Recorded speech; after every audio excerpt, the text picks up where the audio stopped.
राम जय जय राम श्री राम जय जय राम।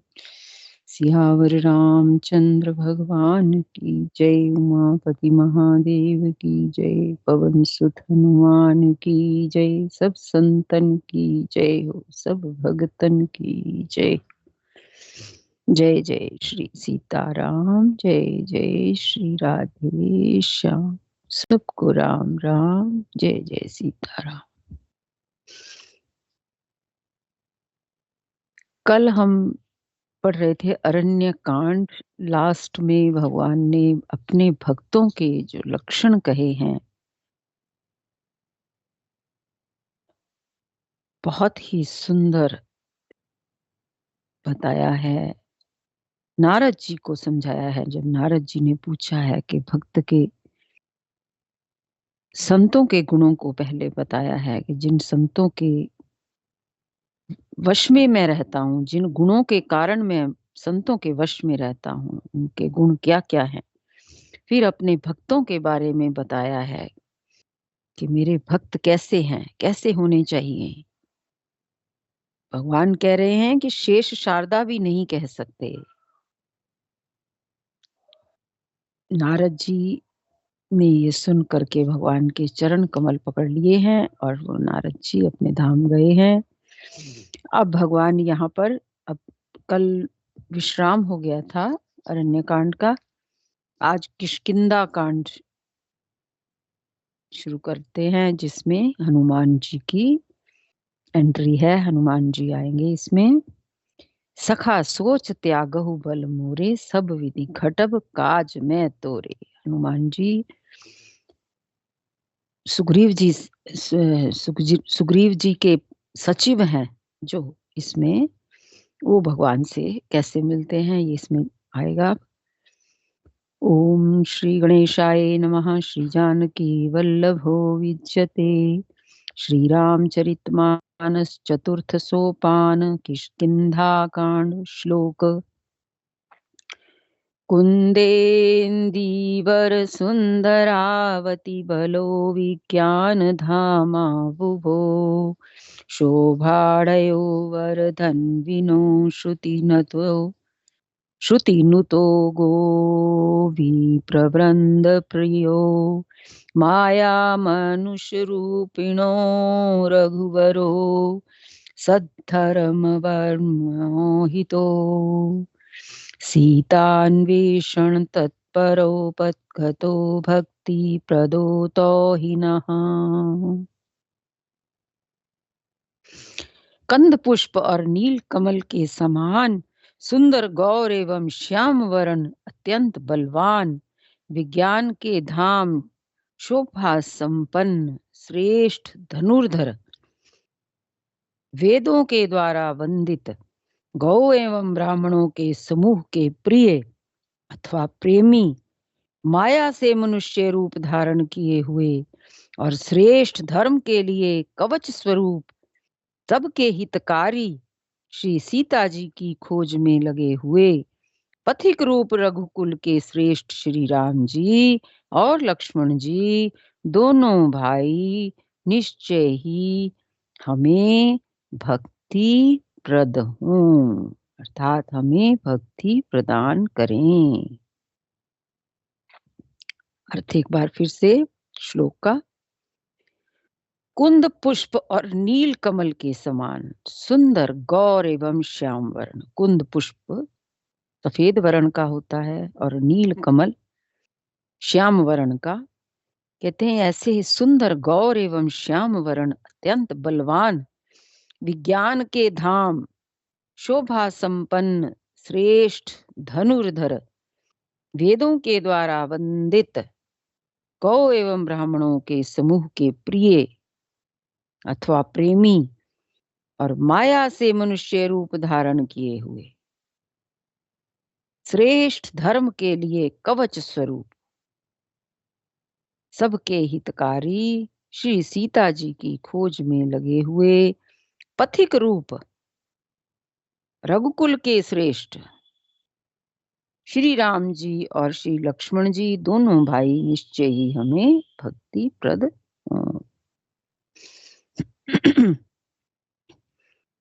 ब्रह्माम्भोधि समुद्भवं कलिमल्प्रध्वंसवसनं चाव्ययम् श्रीमच्छाम्भुमुखेन्दु सुन्दरवरे संशोभितं सर्वदा संसारमय भीषजं सुखकरं श्रीजानकी जीवनम् धान्यास्ते कृतिनः पिबति सततं श्रीराम नामामृतम्।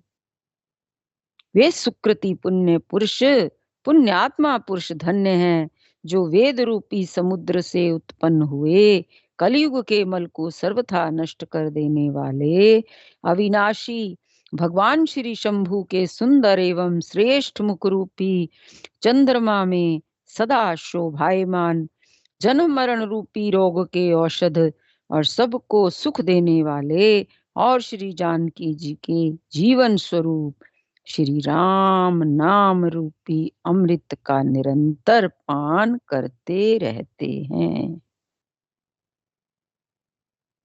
एक बार फिर से थोड़ा और ध्यान से पढ़ते हैं।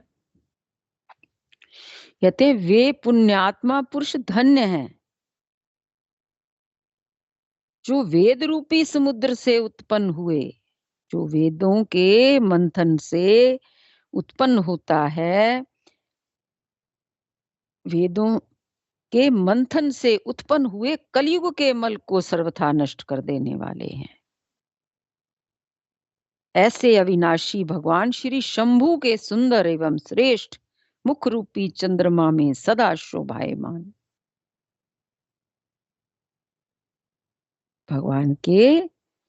भगवान श्री शंभु के सुंदर एवं श्रेष्ठ मुख रूपी चंद्रमा में सदा शोभायमान और जन्म मरण रूपी रोग के जो औषध हैं, सबको सुख देने वाले हैं, श्री जानकी जी के जीवन स्वरूप हैं और श्री राम नाम रूपी अमृत का निरंतर पान करते रहते हैं। वो धन्य है जो राम नाम रूपी अमृत का निरंतर पान करते रहते हैं। और क्या है? श्री जानकी जी के जीवन स्वरूप है।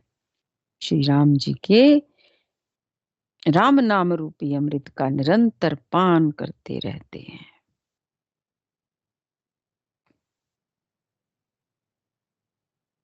वो पुरुष धन्य है, वो पुण्यात्मा पुरुष धन्य है।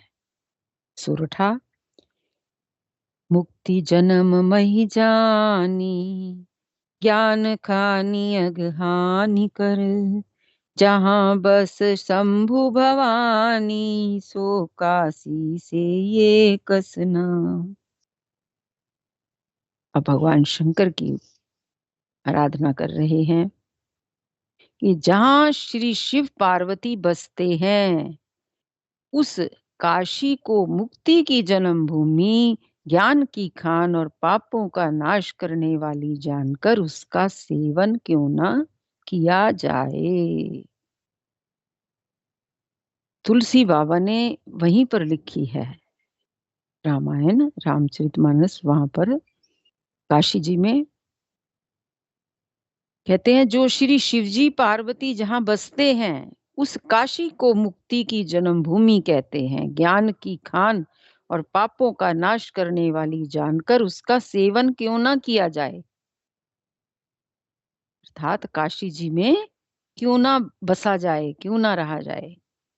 जरत सकल सुर वृंद, विष्म गरल जी पान किय, तेह न भजसी मन मंद, ओ कृपाल शंकर सरिस। कहते हैं जिस भीषण हलाहल विष से सब देवतागण जल रहे थे, जब समुद्र मंथन हुआ है तो उसमें से विष निकला है, हलाहल विष, जिससे सब देवतागण जल रहे थे,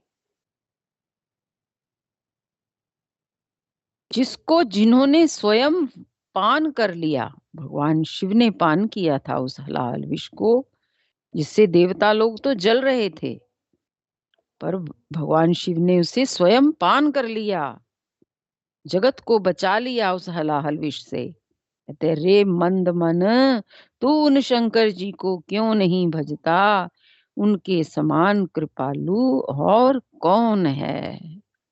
तुलसी बाबा यहाँ पर सबसे पहले भगवान श्री राम जी की आराधना करते हैं, जो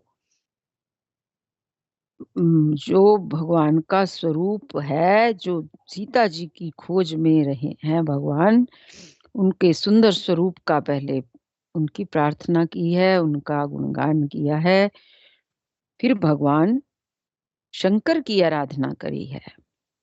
काशी जी में उन्होंने वास किया है, काशी जी की आराधना की है, और फिर उन्होंने भगवान शंकर जी को भजा है, अपने मन को धिक्कारा है कि रे मंद मन, तो उन शंकर जी को क्यों नहीं भजता, जिन्होंने विष पान कर लिया था, हलाहल विष,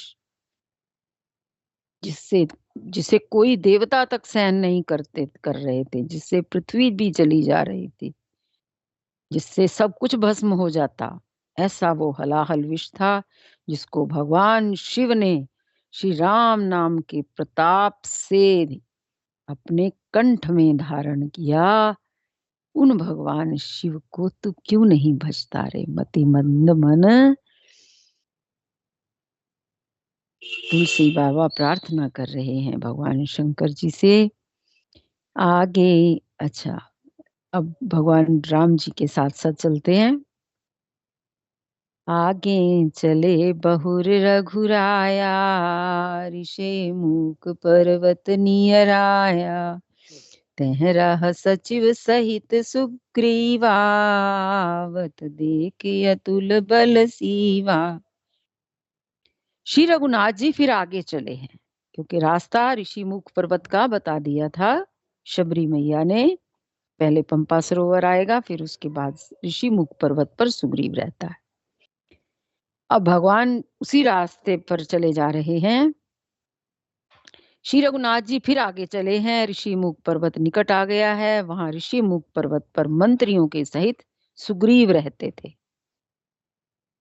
अतुलनीय बल की सीमा श्री रामचंद्र जी और लक्ष्मण जी को आते हुए देख करके अति सभीत कह सुन हनुमाना, पुरुष जुगल बल रूप निधाना, धरि बटु रूप देख तै जाई, कहे सुजानि जिय शयन बुझाई।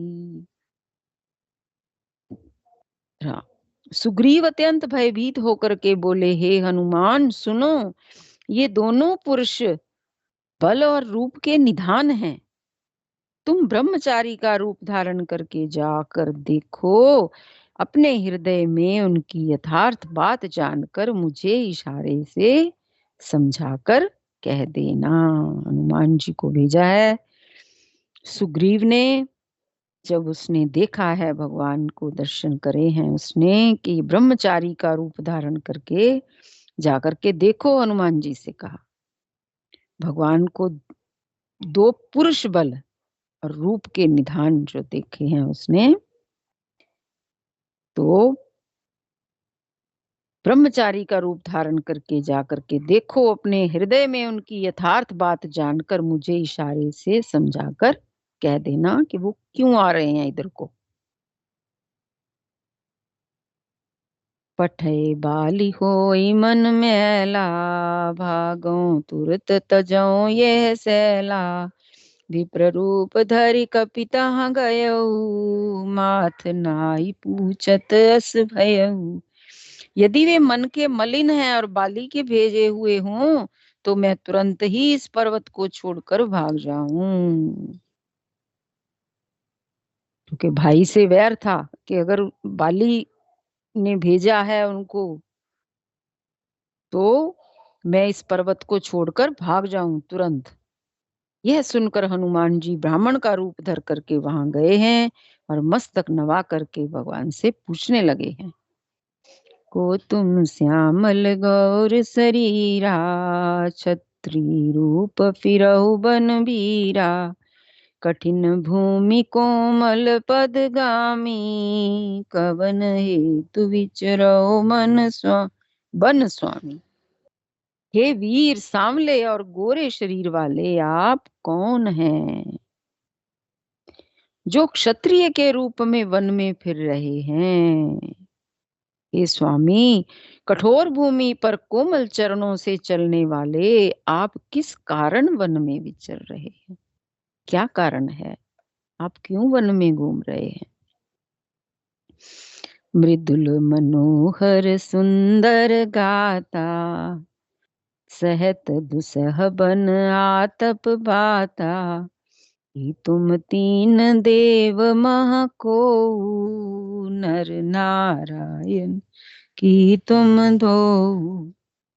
मन को हरण करने वाले आपके सुंदर कोमल अंग हैं, पर आप बन के दुख, दुसह, धूप और वायु को सह रहे हैं। क्या आप ब्रह्मा विष्णु महेश इन तीनों देवताओं में से कोई हैं, या आप दोनों नर और नारायण हैं? कौन पूछ रहे हैं? हनुमान जी कह रहे हैं आपके अंग कैसे हैं? मन को हरण करने वाले हैं। अब हनुमान जी उस समय भगवान का कैसे दर्शन कर रहे हैं? कहते हैं मन को हरण करने वाले आपके सुंदर कोमल अंग हैं। आप वन के दुसह, धूप और वायु को सह रहे हैं। क्या आप ब्रह्मा विष्णु महेश इन तीनों देवताओं में से कोई हैं, या आप दोनों नर और नारायण हैं? अब भगवान राम क्या जवाब देंगे?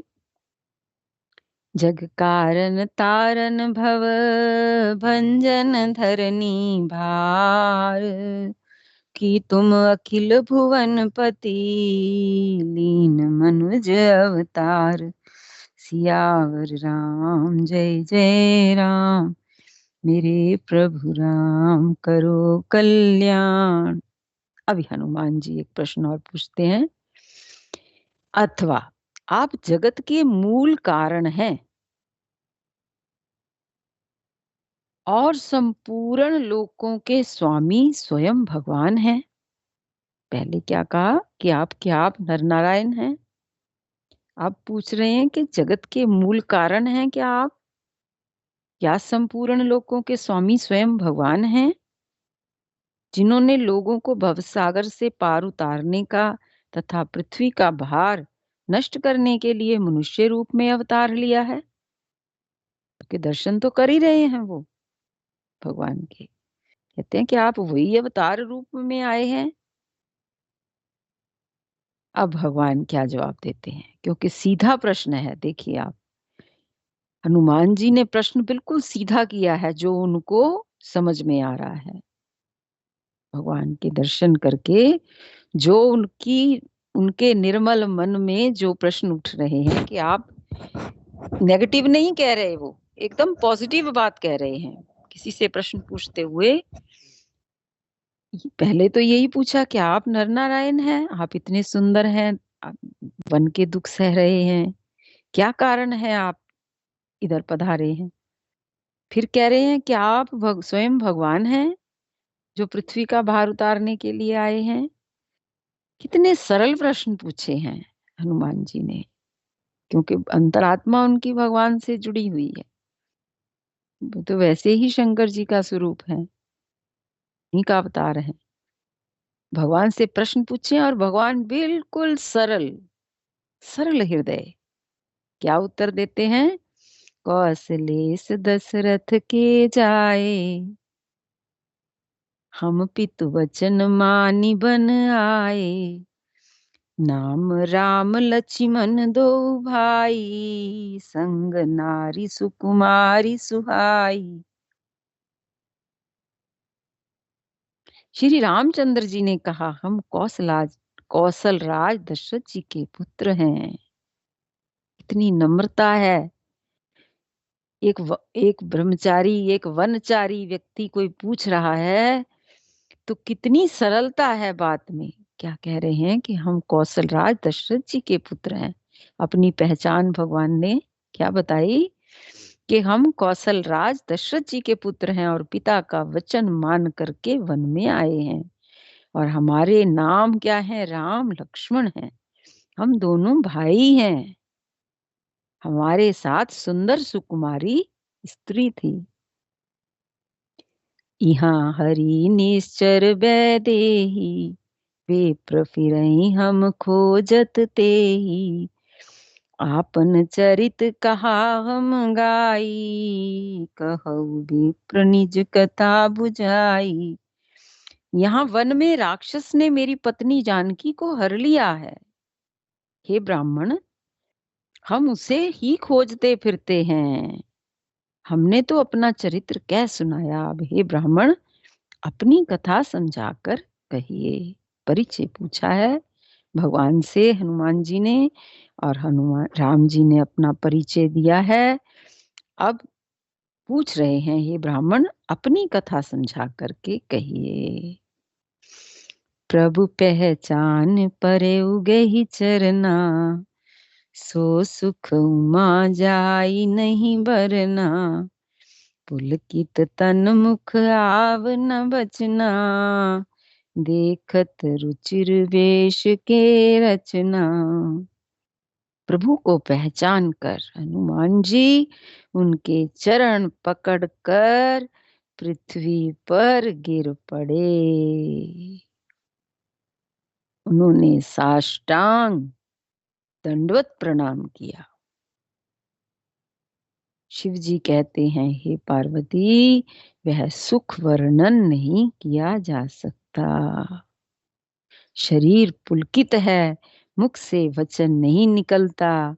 वे प्रभु के सुंदर वेश की रचना देख रहे। क्या सुंदर वेश बनाया है भगवान ने। वो उसकी रचना को देख करके अचंभित हो रहे हैं। शरीर पुलकित हो गया है उनका, भगवान के दर्शन कर लिए। मुख से वचन नहीं निकलता। जब हनुमान जी राम जी को का दर्शन करेंगे कैसा अनुभव होगा? कहते हैं शरीर पुलकित है, मुख से वचन नहीं निकलता। इतना प्रेम, गदगद हो गए हैं प्रेम में। वे प्रभु के सुंदर वेश की रचना देख रहे हैं। और पुनि धीरज धरिय स्तुति कीनी, हर्ष हृदय निज नाथ ही चीनी। मोर नायाऊ मैं पूछा साई, तुम पूछो कस नर की नाई। धीरज भर के, धीरज धर कर स्तुति की है। अपने नाथ को पहचान लेने से हृदय में हर्ष हो रहा है। फिर हनुमान जी ने कहा, हे स्वामी मैंने जो पूछा था वह मेरा पूछना तो न्याय था। वर्षों के बाद आपको देखा है, वह भी तपस्वी के वेश में। और मेरी वानरी बुद्धि, इससे तो मैं आपको पहचान ही नहीं सका। क्योंकि मेरी बुद्धि कैसी है? वानरी बुद्धि, वानर जैसी बुद्धि है। वानर जाति में प्रकट हुए हैं तो बुद्धि भी वानरी बुद्धि है। इसलिए मैं आपको पहचान ना सका और अपनी परिस्थिति के अनुसार मैंने आपसे पूछा है। परंतु आप मनुष्य की तरह कैसे पूछ रहे हैं? आप तो जानी जान है, आप तो मेरे स्वामी हैं। आप मनुष्यों की तरह कैसे पूछ रहे हैं ये बात कि आप कौन हैं? तब माया बस फिरऊं भुलाना, ताते मैं नहीं प्रभु पहचाना। कहते मैं तो आपकी माया के वश में भूला फिरता हूँ। मेरी बुद्धि पर तो माया का पर्दा पड़ा हुआ है। इसी से मैंने अपने स्वामी को नहीं पहचाना, आपको नहीं पहचाना। किस लिए? क्योंकि मेरी बुद्धि पर माया का पर्दा है। एक मैं मंद मोह बस, कुटिल हृदय अज्ञान, पुनि प्रभु मोहे बिसारे ओ, दीन बंधु भगवान। सियावर राम जय जय राम, मेरे प्रभु राम करो कल्याण। एक तो मैं यूं ही मंद हूं, और दूसरे मोह के वश में हूं, और तीसरे हृदय का कुटिल हूं और अज्ञान हूं। फिर हे दीन बंधु भगवान, प्रभु आपने भी मुझे भुला दिया। हनुमान जी का कितना सुंदर ये प्रसंग है। भगवान से अब आगे कहेंगे कि यद्यपि नाथ बहु अवगुण मोरे, सेवक प्रभु परे जन भोरे, नाथ जीव तब माया मोहा, सो निस्तरई तुम्हारे ही चोहा। कहते भगवान मुझ में तो बहुत से अवगुण हैं, तथापि सेवक स्वामी की विस्मृति में ना पड़े, आप उसे ना भूल जाएं। यहाँ पर एक मुझे भजन याद आ रहा है, कभी बचपन में अपनी माँ से सुना था। तू ना विसारी प्रभु मैनू, जे मैं तेनू भुल के विसारिया। किसी को आता होगा तो याद रखना, याद करना। तो मुझे याद आ रहा है वो भजन। यहाँ पर वो बिल्कुल बात यही सही हो रही है कि मैं तो भूला फिरता हूँ जगत में, मुझे तो अज्ञान ने घेर रखा है, मुझ पे तो माया का पर्दा पड़ा हुआ है प्रभु, मैं नहीं पहचान सका। तब माया बस भरऊं भुलाना, ताते नहीं प्रभु पहचाना, ताते मैं नहीं प्रभु पहचाना। पर प्रभु आप तो जानी जान है, आप कैसे भूल गए मुझे। आज समय हो गया है, यही विश्राम।